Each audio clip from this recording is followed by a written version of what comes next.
Hello, everyone. I'm Christina Arangio. Welcome to the latest episode of The Real Deal, the show where we break down real-life concerns with an authentic conversation about this crazy, messy, beautiful thing we call life. And Julie is here with me once again, Dr. Julie Morrison, founder and director of HPA Live Well. Julie, how are you? I'm good. How are you? Good. All right. Good. Here's the question.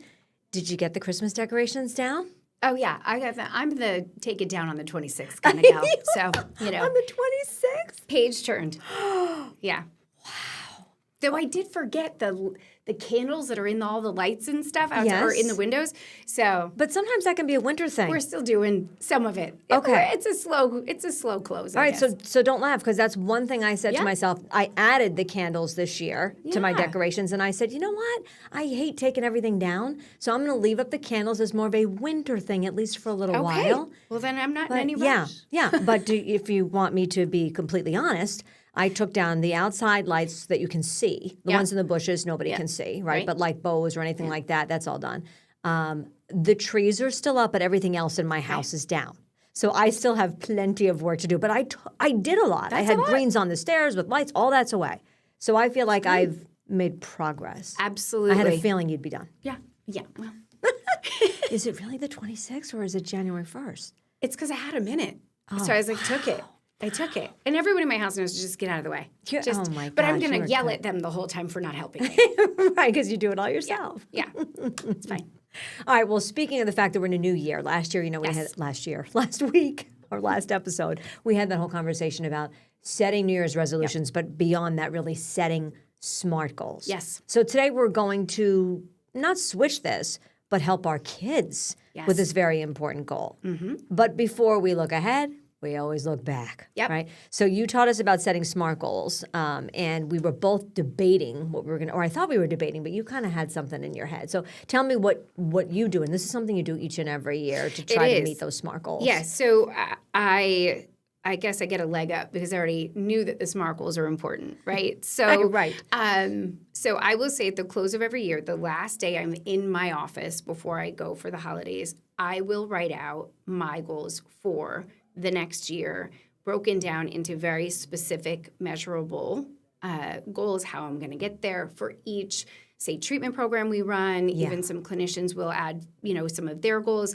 And I try to make a plan so that over the year we can see, did we execute that? The other thing is I will also review that past year's goals as well Okay. to see how close did we get? Did I Right. get there? And if the stuff from, say, 2025 wasn't 100% done, that carries over to That 26, gets added. and we change the way we get there. Are you working on it like during the year a little bit so that you have some notes, or no? You just kind of sit there with a blank page and go, okay, until you look back at the last I mean, I year's think goal. I firmly know what my Yeah. goal is. So Yeah. I keep going back, but I have them always right in the top drawer. I know right where they are. Get my hands on them at any time. This is your wheelhouse.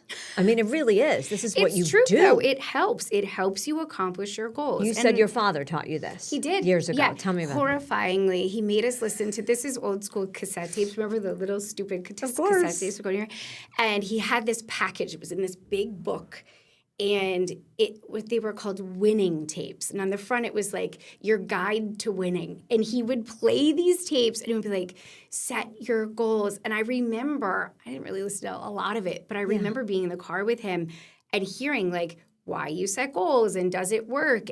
It does. Wow. Yeah. So anyway, there you go. See? Good for Little you.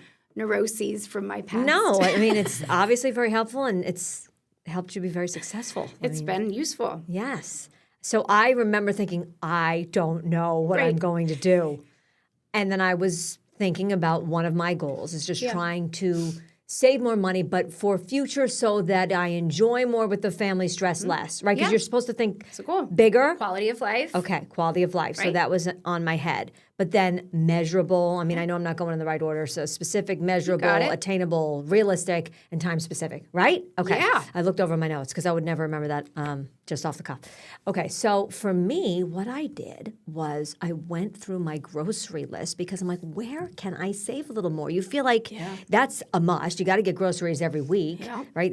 What are you going to do? And it's like, well, I just won't buy chicken this week. Well, Kind of gotta right, eat. right? Yeah. So that doesn't really work. So what I was thinking about was I already buy some, store brands. Right. But I was thinking there's a lot more I could do. For example, don't laugh, particularly Glad cling wrap. Don't ask me why. I need more. I look at it and I go, now why am I not buying Hannaford for that? I buy the garbage bags, Hannaford. Right. So I looked at the difference. There's like a $4 difference there. Yikes. So change that. Yikes. Several other things like penne. Kids like penne. I usually don't have too much pasta. Love it. I'm Italian. Can't have it too much. Yeah. Rice. All Hannaford brands. It's great. All of them were saving. So I could measure and see the savings. So I thought, okay, I think this qualifies, but I wanted to get your opinion. Yeah. You gave it the seal of approval. Oh, yeah. I thought that was a fantastic real life measurable thing that you can look back and you'll feel it. I mean, I heard someone cursing at the self-checkout the other day. I mean, groceries are tough right now, right? Yeah, they are. So, I mean, that's a good one. I'm talking like this was yesterday. Don't laugh. impressive. It was literally yesterday because that's when I was doing my to the shopping grocery for the store, weekend. I yeah. was like, I can do this. Yeah. Okay, so speaking of goals, we're really just continuing this with our children. But it is a skill that you have to teach. You have to teach right? it. Yep. So how beyond just we need to teach them, how do we teach our kids to set measurable goals? Well, I mean, I think that having this conversation of, first of all, a lot of our kids, most kids are on social media, right? So they're seeing stuff about resolutions and things like that. Yeah. But so I do think it's our job a little to contextualize that for them. Yes, resolutions, I don't know how useful that is, but setting goals around what you're hoping to achieve is useful. And so it's a teaching opportunity to be able to sit down with your family and be like, okay, listen, what's important to you, right? That's that quality of life stuff that we talked about last time. What's important to you?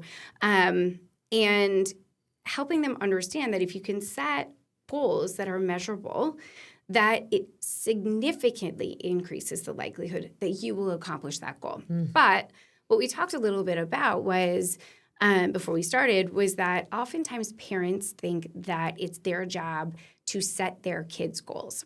So, for example, it's one thing for me to say, I want you to go to a good college. It's another thing for my kids to say, I want to go to a good college. Yeah. And what does good mean? Good based on what I think, good based on what they think. Because what we really realize is that when parents put into action, when they say, this is your goal, kids are doing it for reward or punishment. It's one of the two. I'm either going to get rewarded or I'm going to get punished because it's all outcome driven. Right? So I've made you happy or I've made you frustrated with me. Right? Because I did or I didn't achieve your goal for me. Versus what's important to you helps them. Now, I'm not telling you, we just joked around about that. We have to guide them, right? If my kid's going to say to me, well, I really want to rob a bank. I'm not going to say, that sounds fantastic. What's the plan? How do we measure that? No. That sounds great. So we want to be able to have a conversation with them about what's important. So you take that quality of life thing. Where do you want to be? What do you want to do? What's important to you? And then we start to break it down. So a kid might not be able to break down and get it objective on their own. So for example, let's say that they identify, I'll use my own kids that, I always say they played sports. Right, that's a good one. And so what if I said, if my son said to me, I want to go to college and I want to play for a good lacrosse program. Yeah. Well, I might sit there and think, oh, man, you do so well in science. I think you should be a doctor and a good lacrosse program. That he must mean he wants to play Division I. Right. He said good. Well, what if instead he says to me, I'm going to vomit if I even think about looking at blood. And I don't know that Division I is what I want because I really want to make sure I play. And a good program is a really supportive coach. I mean, I don't, know. But like you said earlier, a good D3 program where he knows he's or she's going to play more. Right. Yeah. So maybe that would be what he would want. Right. And he hasn't identified these goals for me yet. But my point being to you is if I had just jumped in there and said you need X to accomplish Y, well, I might have missed it because that's not his goal. You got to ask more questions. That just was mine in getting him there. Right. So the first thing is to really not only, he may say, I want to go to a good school with a good program.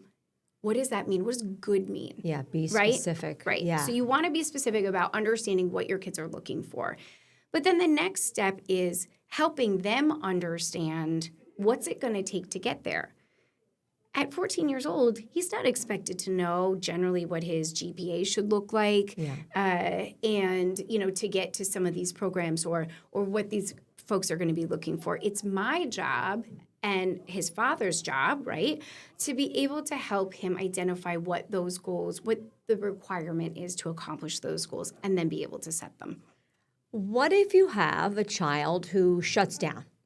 I don't really know what I want. I am completely confused right now. Yeah. I'm stressed out that you're asking me this. Yes. I mean, I'm just playing devil's advocate. How do you handle that? Okay, well, that will be my kid. Would probably be like, what are you talking about? I'm 14. I want to, go do whatever. I think what we take, some kids are driven and they have a specific goal, and I've always wanted to go here, and I've always wanted to do this. This is what I want to do, right? And others are not. Others are not, or they're driven, but they don't know what they want because they're, 13, 14, 15, whatever, even 18, and they're not sure.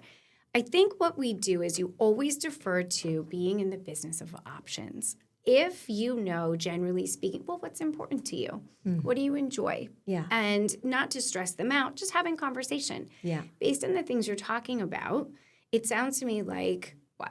You got to do, quote, well in school. Well, what does that mean? Yeah. Instead of do well in school, what we want to say is, wow, okay, looks like science looks good and history looks good. Looks like you're struggling in math. Would it be important to you if you want to, quote, go to a good school? Right. That means we probably should get your math grade up. How do you, child, think, what would you do to do that? How would you accomplish that? And kids very much are, I don't care about that right now. It's not important. It's not immediate, right? Right. So what we want to do, one of the things about setting these goals is that you set these goals so that they're measured. They give them feedback right away, right? So a freshman in high school isn't necessarily worried about what's going to happen for college quite yet. Maybe instead, we are just focused on, let's see if we can get that 85 in math up to a 90. How does that sound? Yeah. Yes. Okay, that sounds measurable. How are we going to get there? Kid helps make some of those goals. Now, if your child says, well, I'm going to do some extra math. I'm going to do 5 extra math problems every night. Well, that's awesome. It's measurable. It's timely. It's achievable. But if they're not doing well in math on their own, is doing math by themselves a great idea? Do they maybe need a tutor? Right. Do they maybe need to review that? So your job as a parent is poke a little and do some questioning, some Socratic questioning around, sure, let's do it that way. Yeah. You don't have to ask. If they say this is what they want to do, great. Because the next thing we have to talk about is setting a goal, having it not work out. What does that do for them? How does that actually help them? In the long run, right? In the long run, because it's actually super useful. I want to talk about motivation, too, because, we're obviously setting the stage for motivation here, but then also setting the stage for resilience. So that's coming up in the second part of our conversation. So stay tuned. Much more from The Real Deal when we come back.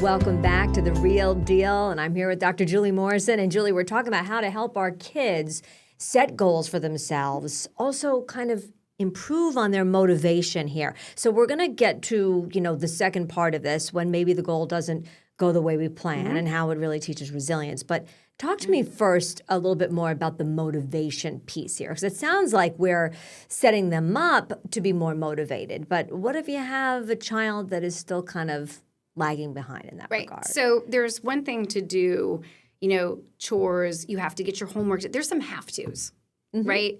And usually, again, that is reinforcement or punishment driven, right? I'm punishment avoidant because every kid is punishment avoidant usually. So I'm going to make my bed. I'm going to clean my room because you told me I have to, and I don't want you to get mad at me. What our goal is to try to get them to do that without having to be prompted. and find the motivation intrinsically, right? There's the different, right? Intrinsic motivation versus extrinsic. Extrinsic is something's pulling them to do it. Intrinsic or internal is I chose this because I see the value in it. Yes. Sometimes training them, so to speak, externally starts to build some habit and so now, I made my bed and I cleaned my room, to start because of you, and I didn't want you to be mad at me or upset with me. But at the same time, now I'm used to it and I like order and I like things organized and things like that. So your job there is to go backwards and say, listen, I know it's exhausting for me to be on you about cleaning your room, but have you noticed anything about your morning, for example, if you've laid your clothes out and your stuff is cleaned up? Yeah. Trying to make some meaning out of why you would be asking them to do that, right? So that it starts to get internalized. But motivation usually comes from need. Right? We want to help these guys go from I have to I want to. And there's a very big difference between what you want and what you need. And always we want our kids to err on the side of learning to do what they need to do. That is an absolute requirement. But being able to then want to do the things that you need to do is the ultimate goal, right? Yeah. The desire yourself. And that's what builds motivation. A lot of what builds motivation is success in the smaller goals. So if I am being told I have to make my bed and clean and lay out my clothes in the morning, well, what if I found that because I did that, I actually was downstairs 5 minutes earlier and I could have my phone 5 minutes earlier. Therefore, I'm noticing what the helpfulness was of this. My life has changed. I'm able to be more social for 5 minutes, on Snapchat or whatever it is, because I got my phone sooner. And so now it's worth it to me. I wonder what else this builds more. Oh, and by the way, my mom's not, on me and bothering me. Instead, she's showing me respect because mom's turning around going, I really appreciate all the effort you're putting in. Because remember, that's what we want to do. We don't want to just measure, and this is really important. We're not here to identify just our kids' outcomes. You want to identify the process. I appreciate that you've put in a lot of effort. Right? And saying Your those things work is so ethic, important, right? Because let's think about this. If we go back to the idea of trying to get your math grade up, and say the kid comes up with, I'm going to do these 5 extra questions every night. And let's say now it's 4 more weeks into the marking period and the grade hasn't gone up. That someone might say, well, that just discourages them. Or does it help them learn to set a new goal and realize that despite best efforts, the plan I had wasn't working? That allows them to shift, right? It allows them to come up with a new plan. It allows them to fail and yet get through it. And that is resilience, right? Which everyone has to learn. Exactly. But what's the thing that we always get to go back there and say? If you set these goals to accomplish this ultimate desire that you have, and you did the thing you set out to do, and that wasn't enough. Does that take away how much effort they put in? No, and you have to tell them, right? You worked really hard. So that's the outcome, right? That's the positive outcome. So, well, you didn't get this. So let's say kids can do this with sports all the time. I work, I train, I practice, I do all these things. What if I don't make the team? Right. Instead of the ultimate goal of, oh, you made varsity, what about instead you showed over this last month grit and hard work and look at what you've learned as a person and those things to take it out of, I don't know if you're going to make the team or not. But man, you had the work ethic to get yourself you worked there. So hard and the I'm outcome proud is of the that. outcome. But what about, you know what I mean? And so getting that process, and actually one of the things that we need to learn to do for our kids better is talk about who they are, not what they've accomplished, right? So because what happens is, again, take that athlete. If you say to them, wow, you're the best, highest scorer on our team. Right. Well, what happens to that kid when they have a game? And they don't do well and they don't didn't score. What happens to them? Their feel identity is now, well, what am I? Instead of linking their sense of themselves to an outcome, link their sense of themselves to their effort, to their hard work, to them as a human. So if you can't identify it as a human quality, don't say it. Right, right. And that's what builds that motivation, is continued exchanges around that, right? Feeling proud of the work that you've put in. You can be disappointed. You can not make that team. Right. But looking back and saying, I didn't make that team, but I did everything I could to make that team, that then serves the next time you had a challenge. And that builds resilience. Yeah, and just the idea of, you may think you're hitting a wall, but if you're teaching your child, like you said, okay, so you worked really hard. Maybe it's just the plan that needs to change, right? Maybe they didn't do the tutor the first time around. They just did the extra problem, say if we're using the example of math. And you know what? Maybe we try the tutor. And it's okay for us as a parent to recommend a tutor if they're not there, right? Because they need a little help. Is that fair to say? I think you have to take your risks, right? Like, you have to be able to say to your kid, look, what's going to happen in 4 weeks? If they don't get the tutor, hey, look, this is their plan. Yes, it's measurable. They feel confident in it. Yeah. It is more detrimental for me to say that their plan isn't sound than to give them the 4 weeks. What's the worst thing that's going to happen? Right, so me as parent, there's not a really huge risk. There's a super high reward. I'm going to go ahead and let them do that. Right. Let's just say that it doesn't work out the way that they want. You sit back and you say, well, what do you think? Well, it just didn't work out. Okay, why? Help them then objectively. How do you change your goal to then meet the outcome you're looking for? Yeah. Oh, okay. Maybe I was studying, but I was studying wrong. Well, would you consider doing a tutor? Do you think that would make some sense? Right. Oh, yeah, I guess that makes some sense. So you're giving them the reason behind it, but you're asking for their participation. Now, I am not telling you a kid who's got a 65 in math, and if they don't, or a 60 in math, and if they don't get a 65, they're not going to go into their next school year. I'm not telling you to sit on your hands and not call the tutor. Of course. At that point, you say, look, sometimes parents have to make decisions, and this is what I'm going to make. Right. But if there is room, giving them some room to then figure out and sort of reconnoiter what they should be doing is incredibly beneficial. And letting them fall a little bit. It's not, they will get back up again. Yeah. That is the hardest thing as a parent. Horrifying. To let your child fail. It's just even saying the words, but there are times they learn from that. Well, I think what I would say is, let's decide that it's not failing. Let's instead decide they're in discomfort. Right. And that discomfort. Fail's a strong word, and then they'll feel like completely defeated. Because fail means you're done. Right. It's and over. when you're not done, there's a new strategy. There's something else. Uncomfortable. Yeah. And so, but we say this in our office all the time. Discomfort is a requirement for change. Yeah. Right? If you want to build a muscle, you are horribly uncomfortable right. while you're building sore that as anything. muscle. Yeah. And sometimes that discomfort shows you that you are working. Yeah. You are putting in the effort. Keep working. Boy, words matter so much, though. Ugh. Just when when I'm sharing with you, how many times have I have even been told that by others? Like, well, sometimes they have to fail, but you don't want to make it like it's so final. Sometimes they're going to be uncomfortable. Yeah. And then you can come up with some other strategies together. Yeah. But it really does depend. But if there's room, you really want them to be a part of it. And it matters now because you don't want a kid saying, well, I'm not going to apply for an internship because what if I don't get it? Well, remember how you still tried out for that team even though you didn't get it, but look what you learned? Mm-hmm. That's the skill. So when the kid doesn't meet their goal, you say, this isn't lost. Right. You got something from this. Let's sit back and let's make some meaning out of that so that's your life lesson. You're building these kids. I was just thinking in my head, life lessons. And then you said life lesson. Because sometimes I think I'm like nailing what you're saying, and then I'm like, oh, okay, maybe that's not the right wording. But life lessons. Yeah.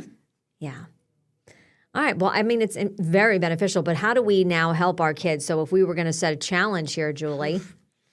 Honestly, I think, and this is, I think my challenge to people would be just sit down and talk to your kids and see if you know what their hopes are. What are their hopes and dreams? What are the things that they wish for? And do you think that they're doing everything they need to do in order to be there? Not in a crazy controlling way, but is that just so lofty? Or are there things that if they were setting their goals, they could make it there? So just for this week, just try to sit down and see if you know what they're aiming for. Yeah.